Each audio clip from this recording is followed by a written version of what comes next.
Chief adviser কিছু নির্দেশনা দিয়েছেন। আমরা বলবো যে 5টা মেজর নির্দেশনা দিয়েছেন।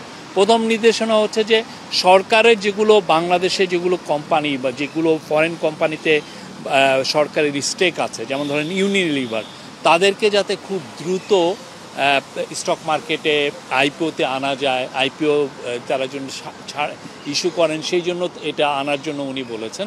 দ্বিতীয়টা হচ্ছে যে বাংলাদেশে আপনি জানেন যে অনেক প্রাইভেট কোম্পানি আছে, এখন তারা তাদের টার্নওভার $2-3 বিলিয়ন, অনেক অনেক বড় বড় কোম্পানি হয়েছে। বাংলাদেশের তো সেই 20-30 বছর আগের বাংলাদেশ না, অনেকগুলো কোম্পানি অনেক বড় হয়েছেন, তাদের অনেক বড় বড় ভেঞ্চার আছে। তো তাদেরকে যাতে স্টক মার্কেটে আনা যায় এবং সে আনার জন্য বলা হয়েছে আইপিওতে তারা যেন আসেন, এবং সেটার জন্য কি দরকার, যে কী ধরনের প্রণোদনা দেওয়া যায় সেটা রাশেদ মাকসুদ খানকে বলেছেন যে এই প্রণোদনা দিয়ে এই সমস্ত কোম্পানি, যেমন কোম্পানি লাইক সিটি গ্রুপ বা মেঘনা গ্রুপ, আরও অনেক কোম্পানি আছে, তাদেরকে কিভাবে আনা যায় সেটার কথা বলা হয়েছে।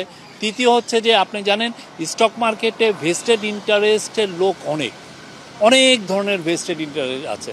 ফলে দেখা যায় যে আমরা রিফর্ম নিলেও অনেক সময় রিফর্মগুলো ঠিকমতো কাজ করতে চায় না, বা এরা রিফর্মগুলোর বিরুদ্ধে দাঁড়িয়ে যান। তো এইটার জন্য এই স্টক মার্কেটে যাতে খুব ডিপ রিফর্মটা ক্যারি আউট করা যায়, এবং এমন ব্যক্তি যাদের আসলে এইখানে কোনো ইন্টারেস্ট নাই, এই রকম একটা রিফর্মের কথা চিফ অ্যাডভাইজার বলেছেন। এবং উনি বলেছেন সেট অফ ফরেন এক্সপার্টকে আনতে বলেছেন, যারা এসে 3 মাসের মধ্যে পুরো রিফর্মটা তারা ইনিশিয়েট করবেন বা ক্যারি আউট করবেন। এইটার একটা সেট অফ ফরেন এক্সপার্টকে আনতে বলেছেন।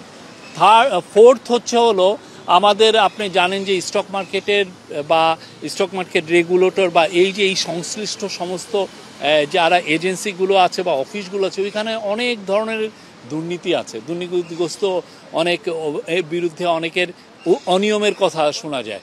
তো চিফ অ্যাডভাইজার বলেছেন যে যাদের বিরুদ্ধে অনিয়মের অভিযোগ আছে খুব দ্রুত তাদের ব্যবস্থা নিতে, এবং এই যাতে পুরো স্টক মার্কেটে এক ধরনের বার্তা পৌঁছায় যে কোনো ধরনের কোনো অনিয়ম বরদাস্ত করা হবে না।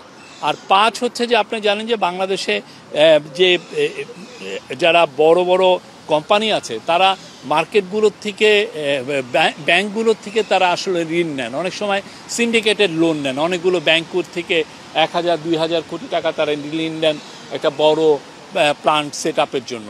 তো এইটার জন্য বলা হয়েছে যে এই ঋণটা যাতে এটাকে নিরুৎসাহিত করে কিভাবে এই ঋণে না যে কিভাবে তারা বন্ড ইস্যু করে বা স্টক মার্কেটের মাধ্যমে কিভাবে তারা তাদের ফান্ডটা রেজ করতে বা ক্যাপিটালটা রেজ করতে পারেন, সেই বিষয়ে বলা হয়েছে।